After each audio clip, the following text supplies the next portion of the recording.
here today as Commissioner Roger Goodell. I unveil the first round of the 2024 NFL Draft.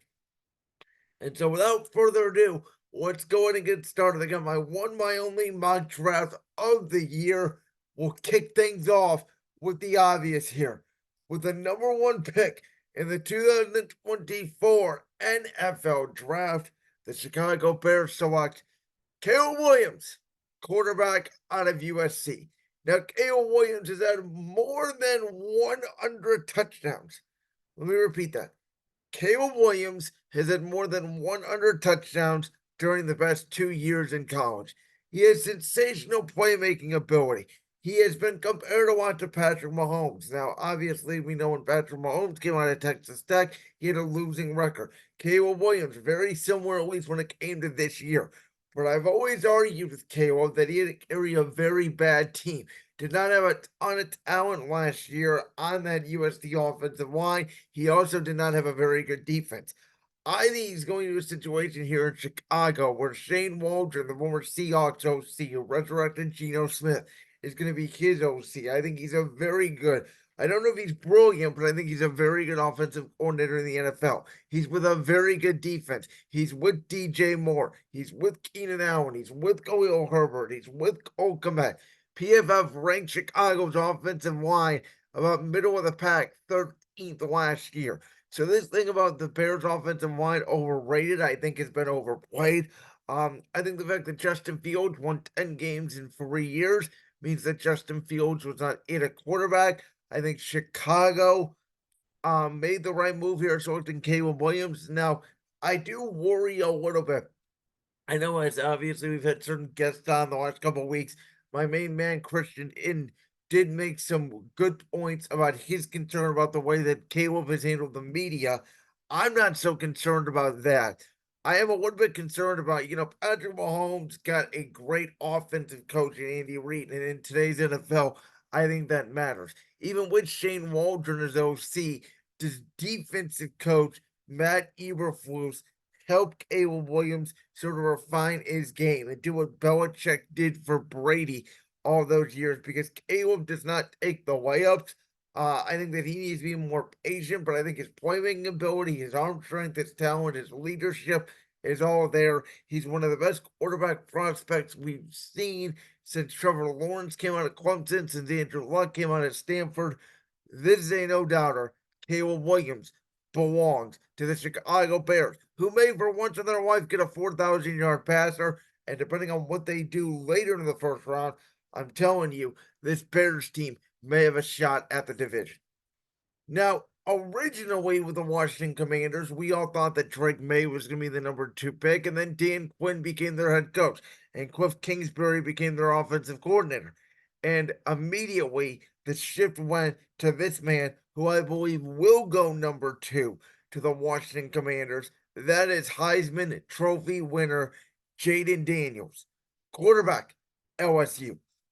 And think about Jayden Daniels that I like over Drake May, specifically in Washington, is he's a more mobile quarterback. And we know Cliff Kingsbury with his history. Patrick Mahomes, Kyler Murray, Jalen Hurts, Baker Mayfield. For the most part, even in college, Baker did not move a lot in the NFL, but in college he can move. They've been a weak playmaker. I think the one thing about Jayden Daniels is his processing speed may be a little bit slow, but he's accurate. And I always said if you can process information, you're going to be a good NFL quarterback. If you can't process it at the NFL level, you could struggle. I think the fact that Cliff Kingsbury is there as an OC, he worked at the NFL level, obviously as head coach of the Cardinals. I think he's a very good OC. I think, along with Terry McLaurin and some of the other weapons Washington has, he has decent enough weapons. I think Washington needs to focus the rest of the draft on beefing up their offensive line and, of course, their defense. But I think Jayden Daniels' upside here is, again, his playmaking ability. And he's got a very accurate arm when he does throw it. He just needs to process a little bit better. So that's the one concern you have there with Jayden Daniels. If the offensive line doesn't get healthy quickly, he could get rattled. Maybe he's not as fast at the NFL level. but I think he's got great upside. Now, oftentimes Heisman Trophy winners don't work out in the National Football League, but in the NFL, as the game has now merged more and more into the college level, we're seeing that more success. So, Jane Daniels off the board. Caleb Williams is off the board. This is where the draft, in my opinion, does really start because the New England Patriots have a lot of options. They really have three options. Number one, they can take who they feel is the best quarterback on the board. Number two, they could take a top wide receiver, whether it be Malik Neighbors or who I would take, which would be Marvin Harrison. Or number three, they could trade out of the pick. Now, I said Marvin Harrison is the best receiver on the board. That's who I would take. I'm talking about in terms of receivers. If I'm the New England Patriots, and I think they are going to do this, I would take a quarterback. This is a historically great quarterback class. As much as some draft analysts don't think so, I think they're going a little bit against the norm. I actually think we get 6 quarterbacks taken, and I think that all 6 are taken within the top 12. Half of the picks in the top 12, I think, are going to be quarterbacks. Now, we know historically, 2 are going to work, 2 are going to be decent starters who could bounce around, and 2 are going to be absolute busts. I think whoever goes to New England is not going to work. I don't think New England is set up for success, but I'll say this: they have Jacoby Brissett as a bridge quarterback. They have, Hunter Henry. They have that Douglas kid that came out of the end of last year. But you can turn around your receiving core in one offseason the way Jacksonville did a couple years ago when Doug Peterson came aboard. Gerard Mayo as a defensive coach, Alex Van Pelt, who I think could be a decent OC, though not a great one. It's just not a great situation for a quarterback to come into, especially when you're filling those shoes of number 12. But you can't be worse than Mac Jones. And I think New England, again, I think you can get receivers later in the draft. I think the defense is pretty good. I think they have good run game. Um, I would take my shot at the quarterback right now because you never know if you're going to be back up there and if the quarterback prospects are going to be this good as they are this year. So I think New England is going to end up taking Drake May, quarterback, North Carolina. And there's another quarterback on the North Carolina who I have compared him to, and that is Mitch Trubisky. I just don't see it with Drake May. Now, he is a prototypical quarterback, right? He's 6'4, 230 pounds, big and strong from the pocket. But in my opinion, he misses too many easy throws. He has a Zach Wilson quality about him. And even though Jaden Daniels is more mobile than Drake May, I think Drake May tends to break the pocket a little bit. Even though he's not much of a playmaker, I think he, runs out of the pocket to throw, but he breaks the pocket too early. He's not accurate enough. And again, he really struggles with some of those layups. And I really think this is a case of, I'm not the biggest fan of Drake May, but if he were to land in Minnesota or if he were to land in Denver, and that's the big thing with this draft, is who do the Vikings draft and who do the Broncos draft? Because you're going to offensive head coaches, and especially in Minnesota's case, Jordan Addison, TJ Hawkinson, Aaron Jones, Justin Jefferson. Denver still got Cortland Sutton, and some other receivers, and you still got Sean Payton there as your head coach. New England, you don't gotta want to work with. You got a defensive head coach, and Drake May's gonna have to be the savior of the franchise, and I don't think it's gonna work out. I think if Drake May or JJ McCarthy or Bo Nix go to New England, I don't see it. I think the only chance they would have is if Jane Daniels goes there just because of his mobility, and it'd be obviously a culture reset from the Brady days, but I just don't see it happening. Again, I think Drake May goes to New England, and I think Drake May struggles. With the number 4 pick in the 2024 NFL Draft, there are some thoughts here the Arizona Cardinals could move out. I don't think it's happening because I think they draft their next Larry Fitzgerald, their next DeAndre Hopkins, Marvin Harrison, the wide receiver out of Ohio State. Who is it? I don't think Malik Neighbors and Rome Odunze are better than Marvin Harrison. In a school with a bunch of 4-star and 5-star wide receivers at Ohio State, Marvin Harrison, even last year with McCord at quarterback, looked like the best wide receiver on the field on either side of whoever Ohio State was playing, and it wasn't even close. He is a Justin Jefferson. He is a Odell Beckham when he first came into the league. He is Jamar Chase. He is Calvin Johnson. He's a can't miss wide receiver prospect. As I mentioned, Arizona gets their next great wide receiver. There's nothing he cannot do. Folks, Marvin Harrison was an NFL player on Saturdays. He's a great route runner. He was elite with whatever quarterback he played. He had faster speed than what he looked like on tape. This guy could transform Kyler Murray's life. They already have a good tight end in Trey McBride. They probably need to, to pick up a back or two. And they need to work on their offensive line. They obviously went with the lineman last year. But Arizona to me is in good shape. If they select this guy Marvin Harrison in their repo, they still have Kyler Murray. There was some thought last year that Arizona may go after one of these Drake Mays or Jane Daniels. But I don't think they have to now. I think they just said I think they take the best wide receiver prospect to come along in about a half decade in Marvin Harrison, who will be a day one walk in top 10, potentially top five wide receiver. So then we get to the Chargers. And if I'm the Chargers and Jim Harbaugh, listen, at this point in my mock draft, Brock Bowers is still there. Roma Dunze is still there. Malik Neighbors is still there. You could make a case the Los Angeles Chargers don't trade out of this pick like everybody thinks and stays at 5. But the issue is they have so many needs, specifically on the defensive side of the ball, and what about with their offensive line? That I think that they are willing to trade back. I think that this is the trade that everybody has targeted. The Vikings come up, they get their man, JJ McCarthy, quarterback, Michigan, who we know is a bona fide winner. Won everywhere at Michigan. He won the national championship last year. Now, the concern about JJ McCarthy is we don't really know how he is from behind, and he had a great running game.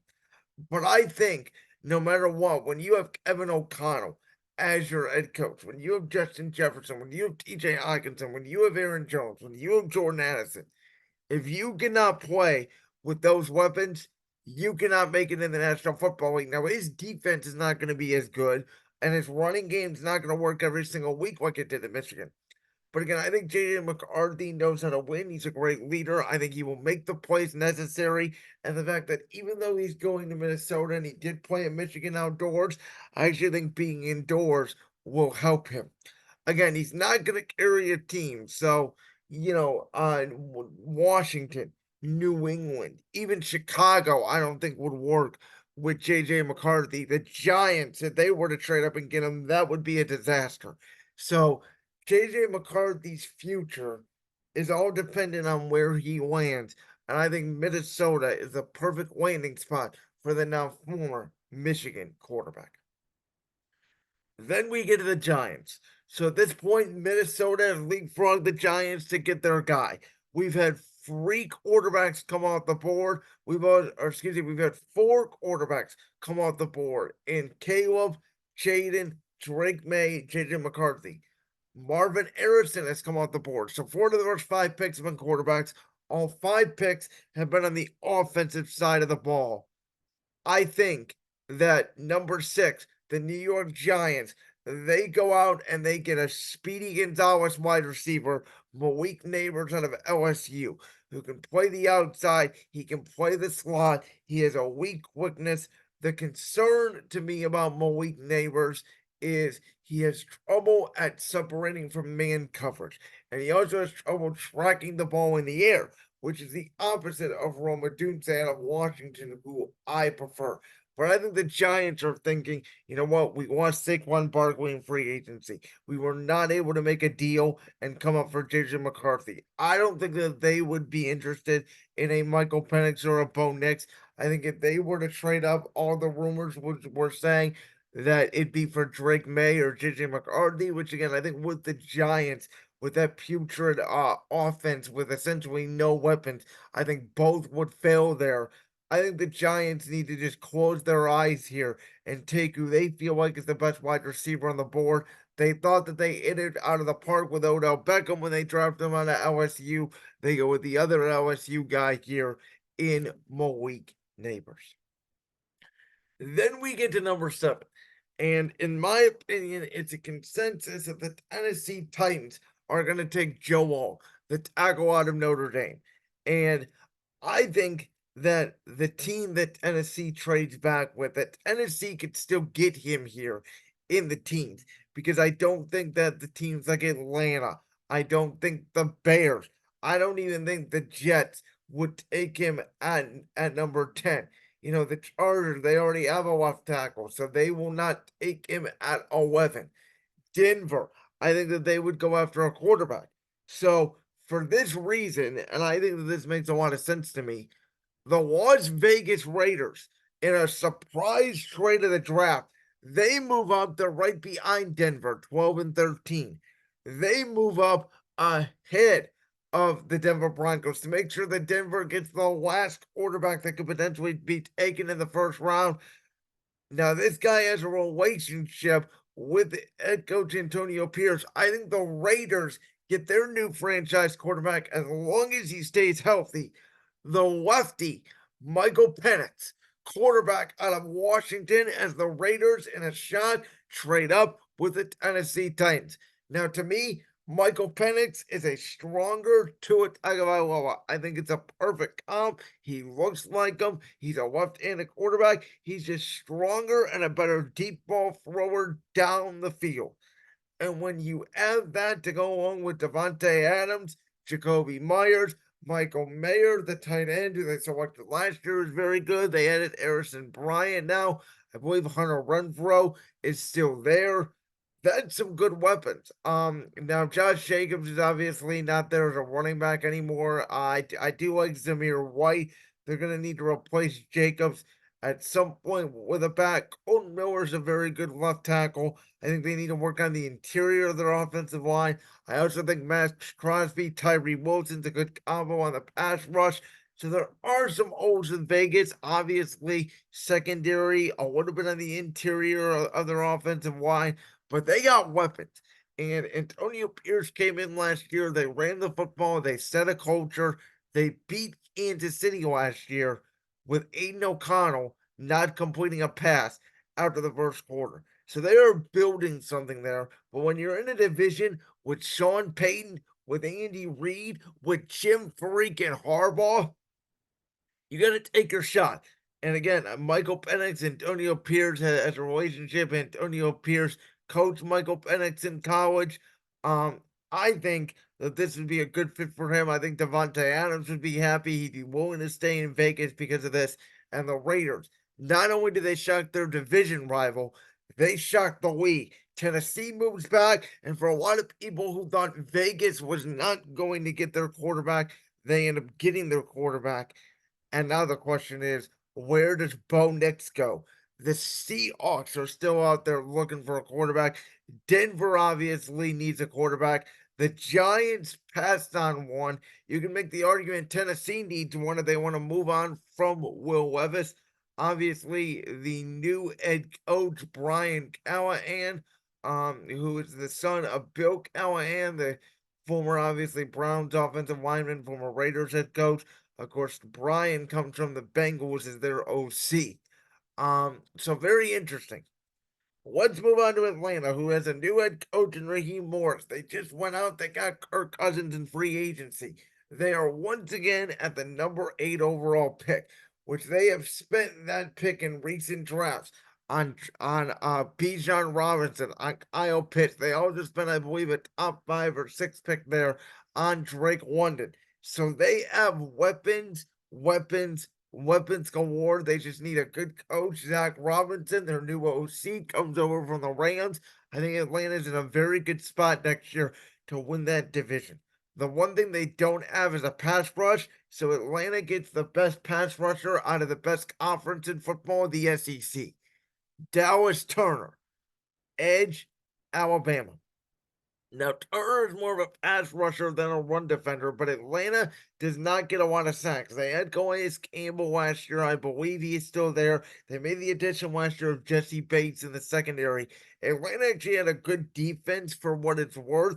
They just did not get after the quarterback fast enough. And I think when you have Kirk Cousins, who's not going to turn the football over, he's going to play very well in that dome. They're going to run the football. They're gonna win games, and I think that Raheem Moore's a very good defensive coach. He got a lot out of the Rams personnel last year when all they had was Aaron Donald and a bunch of kids. So I think Dallas Turner is gonna come in. I think he's gonna make an impact for Atlanta right away. This may be one of the most interesting picks in the first round as well, because the Chicago Bears, who just selected Caleb Williams 8 picks ago, are right back on the clock. And there's a lot of questions here. Will the Bears go defensive line? Will they go offensive line? We mentioned earlier the Bears have a defensive coach. The defensive coach is probably going to pound the table for a defensive player. But I know they just picked up Keenan Allen, but he's a little bit older. He may have only a year or two left. And this guy is still sitting here on the board. I'm not passing him up. The Chicago Bears select Michael Penix's teammate, Rome Odunze, the wide receiver out of Washington. To me, it's hard to argue in getting Caleb Williams another weapon in an offensive week.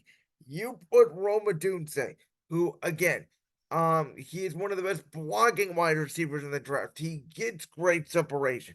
He's not necessarily a rack guy, but that will be what Keenan Allen and DJ Moore are for. I think Rome Odunze can fit into that number 2 role very nicely in Chicago with Keenan Allen in the slot, with DJ Moore as the X outside. You have a tight end in Cole Kmet. I believe Robert Tunyon is still there as well as another tight end. So Chicago at this point is loaded with weapons. And again, Rome Odunze, he won't have to contribute right away. There's not going to be a lot of pressure on him. But if he can block and he can be that good option in year 1, he can be the third option. You again, Caleb Williams, Khalil Herbert, DJ Moore, Keenan Allen, Rome Odunze, Cole Kmet. If the offensive line is as good as what Pro Football Focus says it is, this Chicago Bears team, I believe, is right up there with Minnesota, Green Bay, Detroit, and what will now arguably be the toughest division in the NFL, the NFC North. Now at number 10, here's another thought. Oh, the Jets. Man, Aaron Rodgers, he got hurt last year. Let's get Aaron Rodgers another offensive lineman. Uh-uh. Nada. Listen, the New York Jets, there's a reason why they signed Tyron Smith away from the Dallas Cowboys. There's a reason why they signed Morgan Moses away from the Baltimore Ravens, because they are band-aiding their offensive line. Now, would I call that the smartest move in the world? Maybe not. But your quarterback is 40 years old and he's coming off an Achilles tear, and you don't know how long he has left. He may go on another darkness retreat and decide to retire next week. We don't know with Aaron Rodgers. The one thing we know is the Jets, they don't have a need on defense at all. They could probably draft straight offense in this draft. We know they need another wide receiver to complement Garrett Wilson. We know they need a tight end. They just lost CJ Uzama to the Philadelphia Eagles, and we know they need offensive line help. They can spend their entire draft on that. One of the best pass catchers in college football history, folks. The New York Jets are going to Georgia. They're going to the SEC, and they select tight end Brock Bowers, meaning that, yes, 9 out of the first 10 picks in the 2024 NFL draft are on the offensive side of the ball. The only defensive pick, Dallas Turner, going to Atlanta. So, in my opinion here, Brock Bowers is explosive. Now, he's not as great of a run blocker, but you're not going to need that with the Jets, because even though they have Brees Hall, they're going to be throwing the football a lot. Again, I think the Jets, they short up their tackles for a year with Tyron Smith, Morgan Moses. They need to go all in and get Aaron Rodgers another weapon. We don't know if Aaron's going to play 1 year. We don't know if he's going to play 2 years. I doubt he plays 3 more years. Therefore, I don't care about the future. I'm all in right now. I see the Buffalo Bills are down. They lost a lot of pieces, including Stephon Diggs. Miami is down. They've lost a lot of pieces, including Christian Wilkins, who also went to the Raiders, which I did not mention. Another shore for the Raiders defensive line, which to me even more guarantees that the Vegas is a quarterback away. I think the Jets are essentially a very good tight end away from potentially winning the AFC East. Now it all banks on health, but this is the pick I think the Jets make. I think they go up and they get Brock Bowers. So now the Chargers, they traded back from 5 to 11 with the Minnesota Vikings. Now, an important note on this is I believe the Vikings will not have to give up both of their first round picks. And the reason I say that is because the Chargers, they got a lot of money tied up in Khalil Mack, tied up in Joey Bosa. There's a reason why they want Keenan Allen and Mike Williams go, who, by the way, I forgot about this. Mike Williams is now a part of the Jets, which makes it even more reasonable for them to go out and get a tight end here in Brock Bowers to complete their offense. Um, but I think the Chargers, I don't think they want a first round pick just because of money wise. They may want a second and a third, or maybe a next year third or something like that. But I don't think Minnesota is going to have to give up both of their first round picks. So the Chargers, they have a lot of needs. I would argue their biggest need, though, is corner, as JC Jackson was a bust in free agency with former head coach Brandon Staley. So Jim Harbaugh, in his first ever pick with the Los Angeles Chargers, he goes to the Big Ten, which he knows. He's a big physical corner at 6'1, 207 pounds. Cooper DeJean, the cornerback out of Iowa. He's a physical man-to-man press corner, which is what we assume the Chargers are going to run. Now, Jim's defensive coordinator came over with him from Michigan. We knew Michigan ran a lot of man defense. And this is what I think the Chargers, along with Asante Samuel Jr., are going to want to do. You still have Derwin James back there at the safety spot. Again, I think offensively, you need to get weapons. They can get more of that in the draft. I think they are going to be more of a run football team, though, as they just replace Austin Eckler essentially with J.K. Dobbins.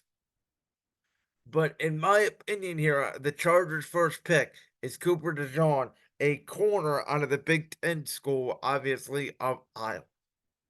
So now we get to Denver, and he's still there at number 12. And I think this is the guy that Sean Payton. I always thought he was interested in JJ McCarthy, but if he couldn't get JJ McCarthy, I think this is Sean Payton's second guy. There's some Drew Brees qualities to him, and that being Bo Nix, the quarterback out of Oregon, who had 5 different offensive coordinators between Auburn and Oregon in 5 years. So he learned a bunch of different offenses, but all the kid did was win.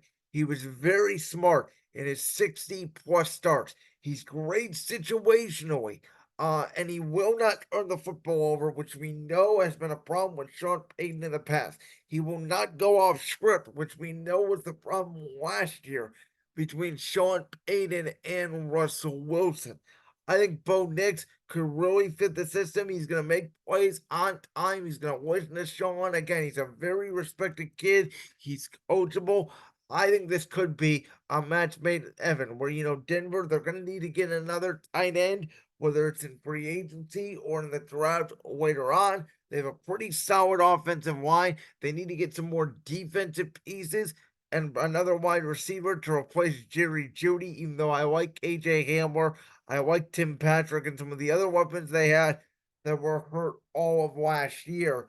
But I think Bo Nix here to Denver, and maybe they start Jarrett Stidham, though I doubt it. I think Bo Nix will probably play from year one. But I think if you have Sean Payton, you're in a good situation to succeed. And if you can't succeed there, then you're not made to be an NFL quarterback. I know when I brought on Gabe Carrera last month, he compared the 60 plus starts to a guy like Kenny Pickett, a very low ceiling guy. But I'll make the argument that, again, Kenny Pickett had a defensive coach and not a great OC. Bo Nix, in my opinion, will have an offensive coach who is also his OC, and I think would work in Denver. I don't think he'd work with the Giants. I don't think he'd work with New England. I don't think he'd work in Washington. I think he's another situation where it depends on where you land.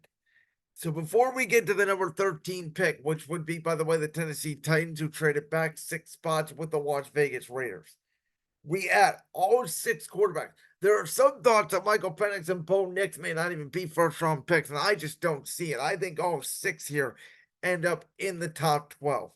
So I'm going to give you my opinion on all 6 because we know, again, historically, 2 are going to work, 2 are going to be serviceable starters, and 2 are going to be bust. I actually don't think that is going to be the case here with this draft. I think without question, Caleb Williams is going to hit. I think that JJ McCarthy, as he goes to Minnesota, is going to hit. I think that Jaden Daniels will be the serviceable guy in Washington, and he has potential to hit. I think Bo Nix will be the serviceable guy in Denver, and he has the potential to hit. I think the biggest bust potential out of these guys is Drake May, not only because he goes to New England, but again, I'm not the biggest fan of Drake May. Reminds me a lot of Mitch Trubisky, reminds me a lot of Zach Wilson. And I do think Michael Penix has a chance to hit in Vegas, but he's got a defensive head coach with not a great OC, and his injury history, those 2 ACLs scare me. I think there is a potential that Davante Adams wants out. Vegas struggles. They go fourth in the division. That ship could sail very quickly. So I see Caleb Williams and JJ McCarthy working almost instantly. I think Jaden Daniels will work pretty well in Washington. I think Drake May is the bust. And I think one of Bo Nix and one of Michael Penix will bust, just depending on who's worse in that division, whether it be Denver or Vegas. Because even though Penix has the bigger ceiling, injury history concerns me. But again, Bo Nix has the lowest ceiling out of those 6 guys. So Tennessee, again, there's a lot of thought they could get this guy at 7. I actually think they can get him at 13. Tackle, Joe Alt. And there's going to be a run at tackles here in the late 20s. I wanted a spoiler alert on the draft. This draft is very deep in tackles, and there's teams at the bottom of the first round that all need offensive linemen. So I think this is going to be one of the last trades you see actually in the first round. But I got Tennessee. And again, Joe Alt, a lot like Bijan Robinson last year with Atlanta, he's just a clean prospect. He's as clean of a prospect as there is in the draft. At 6'8", he's got great quickness, and the Tennessee Titans, who have not had a good offensive line in forever, and listen, they got some weapons over there in Tennessee. They obviously went out, they signed Calvin Ridley. Now, Derrick Henry is no longer their running back. They're going to need to solidify that position. But if you're going to make Will Levis work, he's got an offensive head coach, and now he's got his left tackle in the future to protect him. And then we get to the New Orleans Saints, and their offense struggled last year, but they have Dennis Allen, who's a defensive coach, and that organization is tone deaf, and they're going to go with another defensive lineman. They're going to try to get a pass rusher opposite of Cam Jordan, maybe a guy who could replace Cam Jordan in the future. That being Jared Verse, the edge out of Florida State, who's got great speed for an edge. He's got short arms, a lot like Tyree Wilson had long arms last year for Vegas. It's sort of the opposite here with Jared Verse. But he is a versatile passer. And I think Dennis Allen will like another guy that gets after the quarterback. And by the way, I think this is going to start here with New Orleans, sort of a run of defensive players as we see here. 11 out of the first 13 picked in the draft are offensive players. The only difference being Cooper DeJean, the cornerback out of Iowa, and then obviously Dallas Turner, the edge rusher out of Alabama. I do think that sort of with the Saints pick here, this could be a run of defensive players slash offensive linemen for the rest of the draft. Speaking of defensive players, Indianapolis, they need secondary help. There are thoughts out there. This team could trade up for a wide receiver, but I think, as we know, wide receivers, you can get them in the second round, you can get them in the third round. They're not a desperate team like a New England, like a Giants to get a wide receiver because I like Michael Pittman a lot. I like Mo Alley Cox at tight end. I like Obviously Jonathan Taylor at running back. I think their offensive line is very solid. With Anthony Richardson coming back at quarterback, you hope he stays healthy. And I think with an offensive coach like Shane Steichen, this guy could be the woman for Indianapolis, who also, by the way, brought back to Forrest Buckner a defensive line. Their biggest need is an outside corner. And Kavion Mitchell, who's a cornerback at Toledo at 6 foot, he's got good height. Being in the MAC could hurt his draft stock. He did not play a lot of press in college at Toledo, but he did break up a ton of passes. And I think obviously being in a small school, Midwest, going to Indianapolis would be a good fit for a team who desperately needs a corner in the Indianapolis Colts. They select Kenyon Mitchell at 15. They get their wide receiver later in the draft. Now, Seattle. This is the team who, in my opinion, I initially had thought could trade up and get Michael Penix, potentially with a Tennessee, with a Chargers at 5. But I think, Vegas is more desperate, in my opinion, and Minnesota is more desperate. Both of those teams essentially getting rid of their quarterbacks. Seattle, they have Geno Smith. They have Sam Howell. So I think that they prepared for a new situation with new head coach Mike Macdonald. Now that Pete Carroll is out of the picture, they get a younger voice who did a ton with that Baltimore Ravens defense last year. I think that this team, their secondary is good, even though they got rid of both their safeties. It's not really a high safety draft. This team needs, defensive linemen.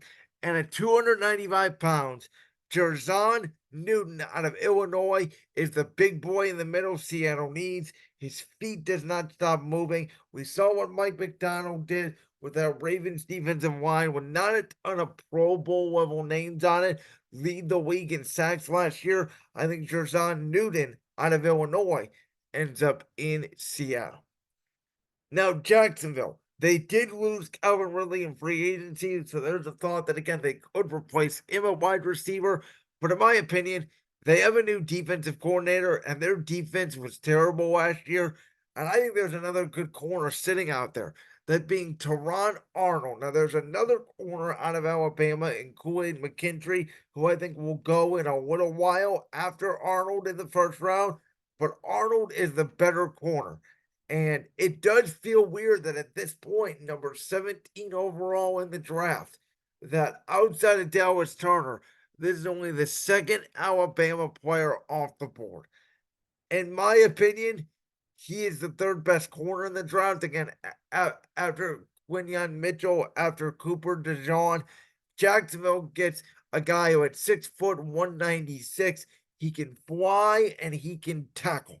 And I think when you're in a division with Tennessee, when you're in a division with Indianapolis, with Houston now, with all those weapons, plus Joe Mixon, a running back, you're going to need to tackle. And I really like this pick here for Jacksonville. Teron Arnold, defensive back out of Alabama. Now we start the run of tackles. We start with Cincinnati, who, obviously went out at left tackle. They got the guy from Baltimore, I believe Ronnie Stanley, who, I think will fill the void at left tackle. For Cincinnati, they get Don Therese Fuga out of Oregon State, who is a right tackle. Some people think that if the Chargers trade down in 11th, this is where he could go to protect Justin Herbert. They got, Rashawn Slater a few years ago. I don't think they go out and they draft another tackle. I think as a mauler, and as Cincinnati now transitions to life after Joe Mixon, obviously a running back, they're going to be more of a pass heavy offense. There's a question of whether or not T. Higgins will be on the team next year. I think Cincinnati will do whatever they can to keep both those weapons. If Philadelphia was able to pay Jalen Hurts, A.J. Brown, and Devontae Smith, I think the Bengals should be able, personally, in my opinion, to pay Joe Burrow, E. Higgins, Jamar Chase. In order to do that, you may have to, cut some resources somewhere on the defense side of the ball or offensive line. And I think getting a cheap first round right tackle for the next 4 years is the right way to go for Cincinnati. Then we get to the Rams, who had number 19. With Aaron Donald being gone, they're most certainly going to go with defense. That's the side of the ball that needs it. How about Byron Murphy? Defensive tackle out of Texas. He can get up to the QB and is athletic at his size at 308 pounds. Then we get to Pittsburgh, and I'm going to be honest here. The Steelers have a history of trading back, and there was a second that I thought they could do that, potentially with Green Bay. But I'm like, Pittsburgh needs an offensive tackle. Green Bay needs a tackle. Why would they trade back just swap tackles essentially? So I got the Steelers staying at 20. They're gonna move Roderick Jones, the tackle they got last year out of Georgia. They're moving him to right tackle as they select a left tackle, Omawa Fuju out of Penn State, who is a pure left tackle and is able to protect the blind side of Russell Wilson or Justin Fields, whoever plays quarterback for the Steelers.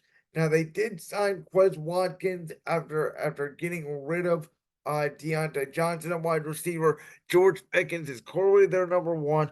I like Pat Freiermuth at tight end, but Russell Wilson and Justin Fields were the two most sacked quarterbacks last year in the NFL. I think the Steelers need to beef up their offensive line with both of those new signal callers coming in.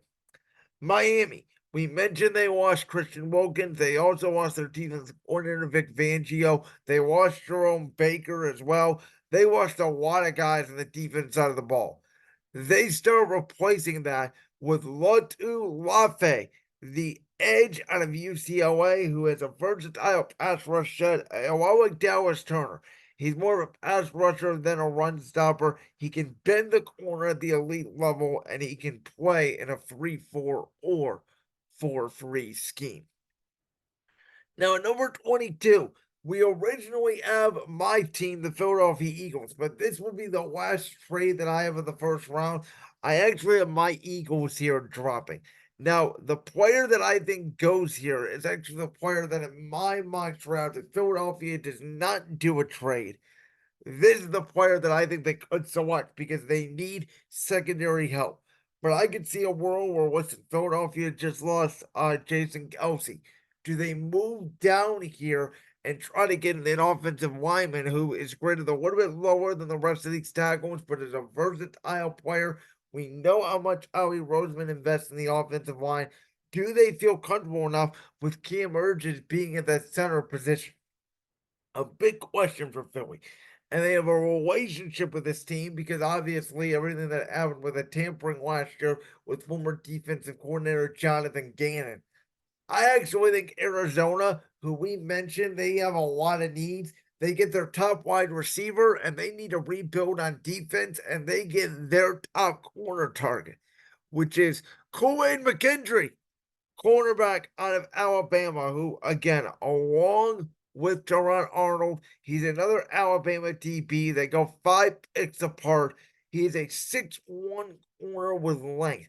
He's not as fast as Teron Arnold. His technique is not as great as Teron Arnold, and he's not a better tackler, but he's a smart, physical football player who can slide right in there. A big guy, a guy that Jonathan Gannon will like as a DC. And I think Arizona gets their corner with Philadelphia, who, by the way, does also need a corner. But again, I think Howie Roseman typically does not draft corners in the first round. I think Philadelphia moves back. Then we get Minnesota, who, as I mentioned, I don't think they're going to have to give up their other first round pick for JJ McCarthy because I don't think the Chargers are going to want to pay, potentially 2 first round picks. I think they'd rather pay one and then an extra third or an extra second. But I think Minnesota, now that they got their quarterback, their offense is essentially set. They need defensive players. And Nate Wiggins, another defensive back out of Clemson. So again, this is the run of DBs here. He's very tall at 6'2", which is something defensive coordinator Brian Flores will like. He can also like that he's versatile. He can play man or zone. The Cowboys.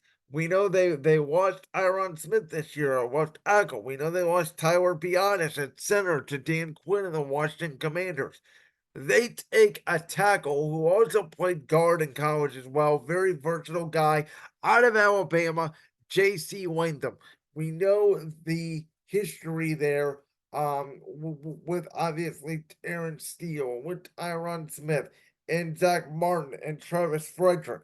We know that Jerry Jones has done very well in the past at drafting offensive linemen. He gets another good lineman here with J.C. Wyndham. We go to Green Bay, who gets Michael Penix and Roma Dunte's teammate, Troy Fantui, tackle, Washington, who is their David Bakhtiari replacement. He can get grabby. He needs a little help. He's a little bit hold happy when he was at Washington. But in my opinion, Green Bay does one of the best jobs than any other team in the league at drafting offensive linemen. I think they can do a great job at coaching him up. We saw what Jordan Love did, elevating himself and elevating his play at the end of last season to a point where I kept saying around Halloween he looked like a bust to where he looked like a top 10 quarterback in the league by the end of the year. I think Green Bay is very optimistic, but I think they need to go out and they need to get a David Bakhtiari replacement. Tampa, they lost Devin White. They replaced him with Peyton Wilson. He is a linebacker out of North Carolina State, and he has a great IQ and a guy that Todd Bowles, who's a linebacker guy, he's a blitz guy. I think that Peyton Wilson fits that scheme. Now, Philadelphia, who traded back from Arizona, this is where I think they could take Jackson Powers Johnson. He is a center out of Oregon who also played guard in college, very similar to the guy Dallas Strauss and J.C. Wyndham out of Alabama. Again, perfect versatility for this group because the plan is going to be let's have Cam Urges at center, and then let's try to find a right guard, whether it's Steele, who's currently on the roster, or Philly goes out and they draft one. We saw what they did with Landon Dickerson. We saw what they did with Jordan Malaya. We saw what they did with Lane Johnson. All three of those guys drafted. Cam Urges drafted.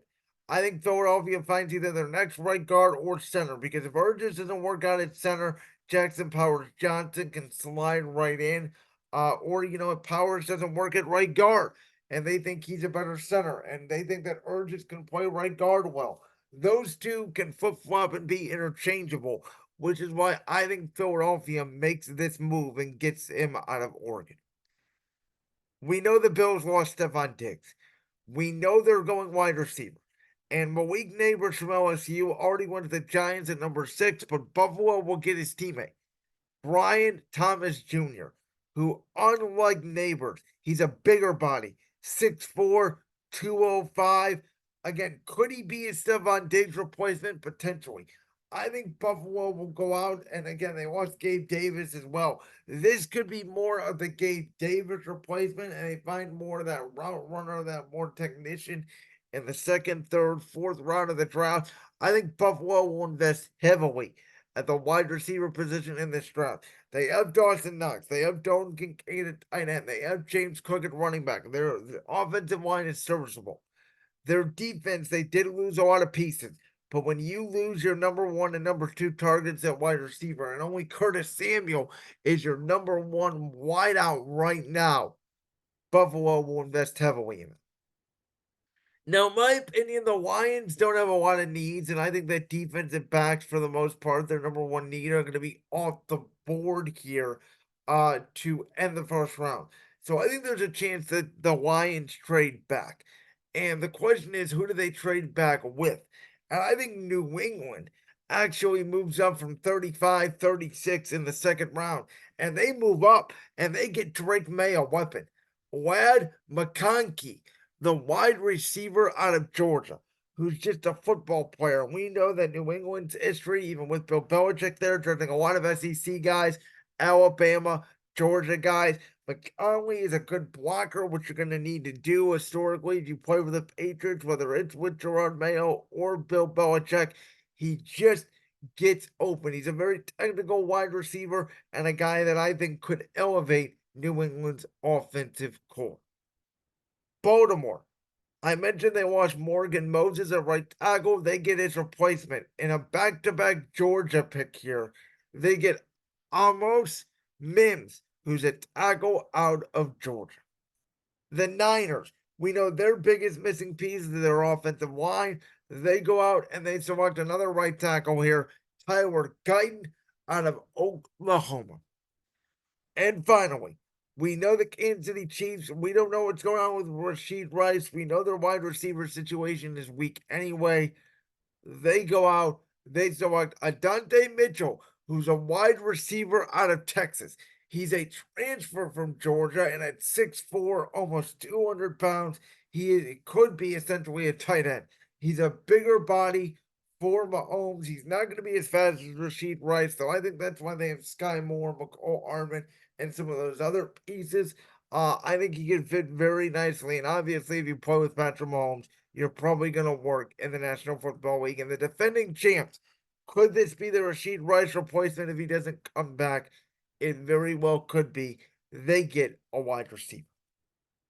So again, I think this draft at the top, 11 out of the 13 picks are offensive. Very offensive heavy draft if you also include the tackles.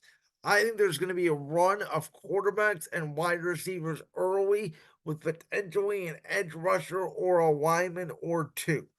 From that point on, in the middle teens, when you're looking at Seattle, Indianapolis, New Orleans, Jacksonville, Cincinnati, the Rams, Pittsburgh, Miami, Dallas, Green Bay, etc., etc.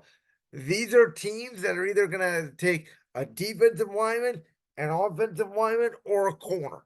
I don't see there's another situation for any of those teams. I think it just depends on where they add those players on the board. I think, again, a team like the Lions who don't have a lot of needs, if there's a team like New England who trades, or if Cincinnati finds a way to deal T. Higgins and they come back up in the first round, save a little bit of money and select a wide receiver, that's another situation as well. I think this draft is, again, a wide receiver, quarterback, tackle, both left and right tackle, with guys who occasionally played guard in college. That's what this draft is for. If you need offense, you've come to the right draft. This draft is also filled with some good corners and some decent defensive linemen, and it's a very stacked wide receiver and tackle draft that could also be found in the second and third round. There's another potential quarterback out there in Spencer Rattler who could be a wild card in this draft, who I've seen gone anywhere from the second or fourth round. So it should be very fun. There's a lot of potential as well at the top of this draft when you're dealing with, what do the Chargers do at 5? Do the Giants try to move up? So does Arizona then move back? Is there a role where the Bears take an offensive lineman, or the Jets take an offensive lineman and sort of throw everything out of proportion? Does Seattle move up and get a quarterback, even though I don't think they will? There's so many possibilities. I'm so excited for this draft. I think this is one of the best drafts in years. I can't wait. I hope you enjoyed my first ever of the year, round 1, 2024 NFL mock draft. Like that clip from the Brands World podcast? If so, make sure you go down there and hit that subscribe button. While you're down there hitting the subscribe button, make sure to also hit the notification bell so you never miss another upload. And make sure you check out all the other clips from the Brands World podcast right here on YouTube.